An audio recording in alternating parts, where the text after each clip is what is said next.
قسط نمبر 8 شہر دل۔ اکیلے جو دکھ اٹھاتے ہو یہ تم اچھا نہیں کرتے، ہمارا دل جلاتے ہو یہ تم اچھا نہیں کرتے۔ کہا بھی تھا محبت میں محبت ہی اسے رکھو، تماشا جو بناتے ہو یہ تم اچھا نہیں کرتے۔ اٹھاتے ہو فلک تک تم ہمیں سر محفل، مگر اٹھا کر جو گراتے ہو یہ تم اچھا نہیں کرتے۔ کوئی جو پوچھ لے تم سے کہ رشتہ کیا ہے اب ان سے، تو نظروں کو چراتے ہو یہ تم اچھا نہیں کرتے۔ بکھر جائیں اندھیروں میں سہارا تم تو دیتے ہو، مگر پھر بھی چھوڑ جاتے ہو یہ تم اچھا نہیں کرتے۔ خوبصورت فریش گلابوں کا بکے اور ساتھ میں ایک ننھے سے آئی ایم سوری کے کارڈ پہ موتیوں کے سے الفاظ میں لکھی یہ نظم۔ وہ سو کر اٹھی تو اپنے سرہانے رکھے پھول دیکھ کر بے ساختہ حیران ہو گئی تھی۔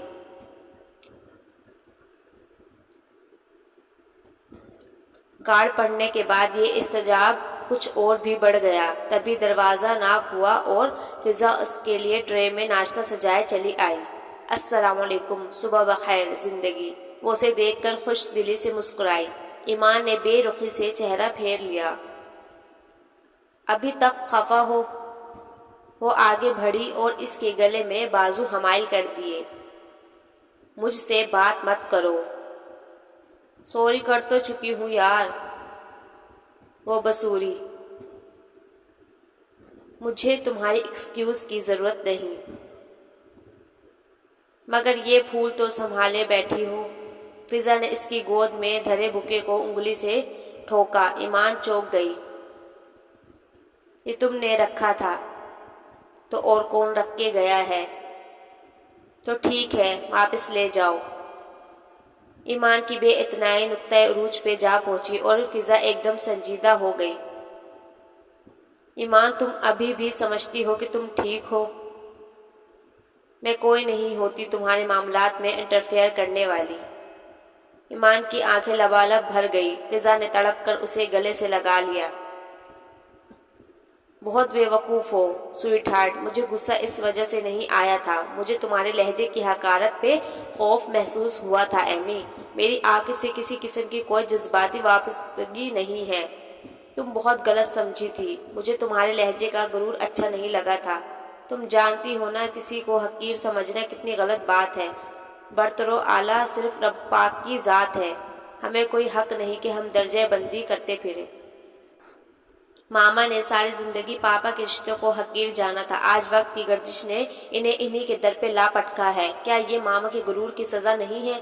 ہم اپنی کوتاہیوں اور غلطیوں کو بھول جاتے ہیں، مگر خدا نہیں بھولتا ہے، وہ اپنے بندوں کا انتقام بھی لیتا ہے اور حساب بھی برابر کرتا ہے۔ تم سمجھ رہی ہو میں کیا کہنا چاہ رہی ہوں؟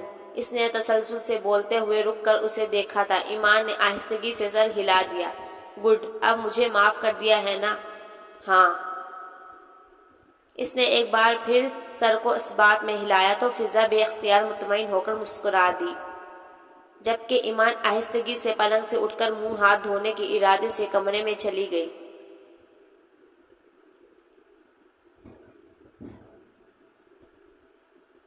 ہجر کے موسم میں یہ بارش کا برسنا کیسا، ایک صحرا سے سمندر کا گزرنا کیسا، اے میرے دل نہ پریشان ہو تنہا ہو کر، وہ تیرے ساتھ چلا کب تھا بچھڑنا کیسا۔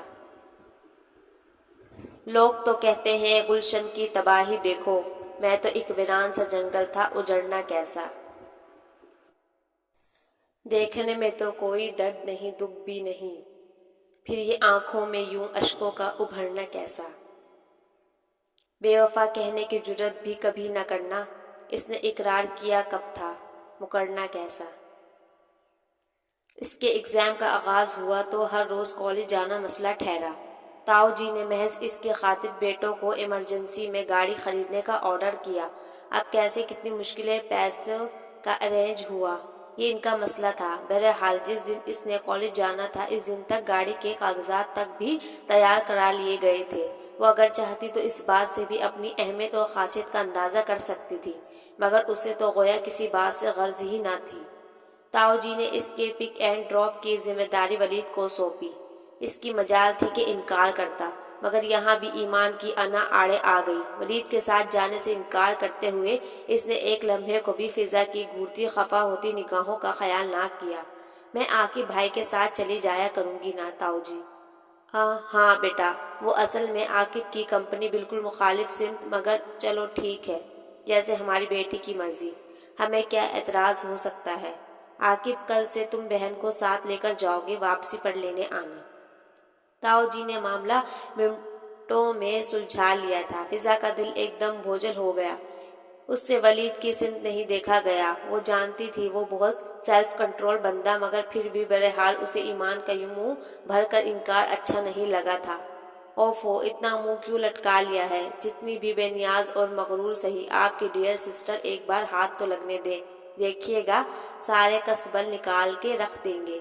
وہ بے دہانی میں آ کر چولہے کے پاس بیٹھ کر تنکے سے راکھ کریدنے لگی۔ جب ولید اس کے پاس آ کر کسی قدر آہستگی سے بولا تھا، فضا نے غیر یقینی اور تحریر کے ساتھ ساتھ ایک خوشگوار قسم کی حیرت سمیت اسے دیکھا۔ اس کے چہرے پہ دلکش سی مسکان تھی۔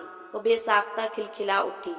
مائی گاڈ، آپ کے منہ سے یہ بات سننا کتنا اچھا لگا ہے، میں بتا نہیں سکتی۔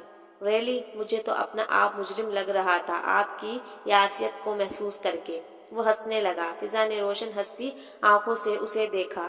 چلے جیسے بھی سہی، آپ نے اقرار تو کیا، پھر بھی آپ نے اس باگڑ بلی کو ہوا بھی لگنے نہیں دینی۔ وہ جیسے نصیحت کرتے ہوئے بولا۔ فضا ہلکی پھلکی ہو کر مسکرا دی۔ بے فکر رہے، مجھے بھی آپ کے یہ خوبصورت بال بہت عزیز ہیں۔ ولید نے محفوظ ہو کر کہکا لگایا، پھر داد دینے والے انداز میں بولا، مطلب سمجھدار ہیں آپ، میں تو سمجھا آپ بھی اپنے ڈیئر سسٹر کی طرح اپر سٹوری خالی رکھتی ہیں۔ فضا نے اب کی بار اسے گھورا تھا۔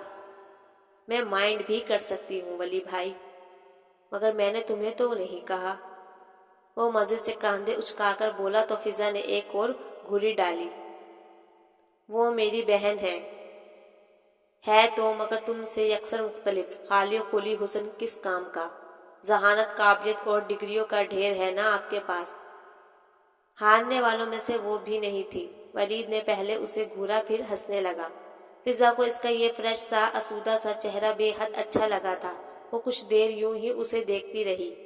کب سے پڑے ہوئے ہیں اس خجل خرابے میں، جس نے آپ سے آپ کا یہ پیارا سا انداز ہی چھین لیا تھا۔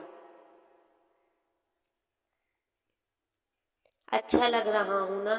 وہ بے طرح خوش ہوا۔ فضا نے شد و مت سے سر ہلا کر تائید کی۔ گڈ، آج سے ہماری دوستی پکی، تب بھی ہم دوست رہیں گے جب آپ میری بھابھی بن جائیں گی۔ وہ جس طرح ایک دم پٹری سے اترا تھا، فضا اسے قدر بخلا گئی۔ یہ کیا بدتمیزی ہے بھائی، آپ کچھ زیادہ ہی فرینک نہیں ہو رہے ہیں؟ ولید نے ایک اور اونچا سا کہکا لگایا، پھر کاندھے جھٹک کر بولا، نہیں تو بھائی، ہم نے اپنے بزرگوں سے سنا ہے بچپن سے ہی کہ آپ مسٹر عاقب سے منسوب ہیں۔ ولید حسن کے نصیب میں وصال رت آئے نہ آئے، آپ ضرور اس آنگن میں بڑی بہو کی حیثیت سے اترنے والی ہیں۔ اس کے لہجے کے وثوق میں شوخی و شرارت کے ساتھ ساتھ توقیر کا بھی احساس چمک رہا تھا۔ فضا کا سرخ ہوتا چہرہ کچھ اور بھی دہک گیا، پلکیں جیسے آرزو پر لرزنے لگی، مگر چند لمحوں میں ہی خود پہ قابو پا کر اسے خفیف سا گھور کر بولی، آپ اس قسم کی باتوں میں لگا کر میرا دھیان نہیں بٹا سکتے ہیں ولی بھائی، مجھے اپنے سوال کا جواب چاہیے۔ دھیان تو خیر میں آپ کا 100% بٹا چکا ہوں، ویسے کون سی بات؟ وہ جیسے صاف کترایا تھا، جسے فضا نے محسوس کیا، اور گہرا سانس بھر کے روٹھے ہوئے انداز میں منہ پھلا کر بیٹھ گئی۔ ولید اس کی بچکانہ حرکت پہ آہستگی سے مسکرا دیا تھا، اور بہت آہستگی سے، جیسے خود کلامی کے انداز میں گویا ہوا، مجھے خبر ہی نہ ہو سکی میں نے کب اس سے محبت کی، شاید تب جب میں نے ہوش سنبھالتے ہی آپ کا نام عاقب کے ساتھ اور اس کا اپنے نام کے ساتھ سنا تھا۔ ایک تجسس امیز اشتیاق میرے اندر امڈایا، اسے دیکھنے کا خیال۔ ان دنوں میں 15-16 سال کا تھا، میٹرک کے بعد نیا نیا کالج میں انٹر ہوا تھا، اور آپ کو پتہ ہے وہ دور بہت سنہرا دور ہوا کرتا ہے، جب ساری دنیا اپنی ملکیت اور خود سے کم تر لگتی ہے۔ میں ایک دن چاچو سے ملنے کے بہانے آپ کے گھر چلا گیا تھا۔ میری خواہش تو پوری ہو گئی۔ 6-7 سال کے خوبصورت فراق میں ملبوس باربی ڈول دیسی ایمان مجھے اتنی اچھی لگی تھی کہ بار بار اسے دیکھنے کو جی مچلنے لگا تھا، مگر وہاں میرے ساتھ ایسا سلوک ہرگز نہ ہوا تھا کہ میں دوبارہ پلٹ کر وہاں جانے کا سوچتا۔ میں بہت انا پرست اور خود پسند واقع ہوا ہوں، جب بھی خود کو ڈی گریڈ نہیں کر سکا۔ پھر جب 2 سال قبل چاچو نے آپ لوگوں کی تصویریں بھجوائی تو میں نے ایمان کو دیکھا اور تب صحیح معنوں میں نے خود کو اس کے آگے ہار دیا تھا۔ فضا، آپ یقین کریں میرے جذبے جتنے بھی شدید سہی مگر مجھے اپنی انا بہت عزیز ہے۔ میں کبھی یہ پسند نہیں کروں گا کہ وہ میرے جذبات کی تحقیر کرے، اسی لیے خاموشی کے ساتھ ساتھ بے نیازی اوڑھ لی۔ فضا نے اس کے خاموش ہونے پہ یوں سر جھٹکا جیسے اس سے قطع منطفق نہ ہوئی ہو۔ اور میں سمجھتی ہوں یہی آپ کی غلطی ہے ولی بھائی، آپ اسے بتائیں تو صحیح، وہ پتھر تو نہیں ہے، وہ پتھر سے بھی زیادہ سخت ہے فضا جی، شاید فولاد سے بنی ہے۔ جذبات ضرور ہوں گے اس کے اندر مگر وہ میرے لیے نہیں ہوں گے۔ پھر آپ کو پتہ ہے نا، جس بات کو وہ آپ کے لیے محسوس کر کے اتنا شدید ری ایکشن دے سکتی ہے، میرے متعلق جان لے تو شاید شوٹ کر دے مجھے۔ وہ بے حد سنجیدہ ہو چکا تھا۔ فضا نے کوئی تبصرہ نہیں کیا، اس کا خیال تھا کہ وہ کچھ اتنا غلط بھی نہیں کہہ رہا تھا۔ اشر آج یونیورسٹی سے آتے ہوئے چلغوزے، مونگ پھلیاں، ریوڑی کے علاوہ اپنے من پسند تل کے لڈو بھی لایا تھا۔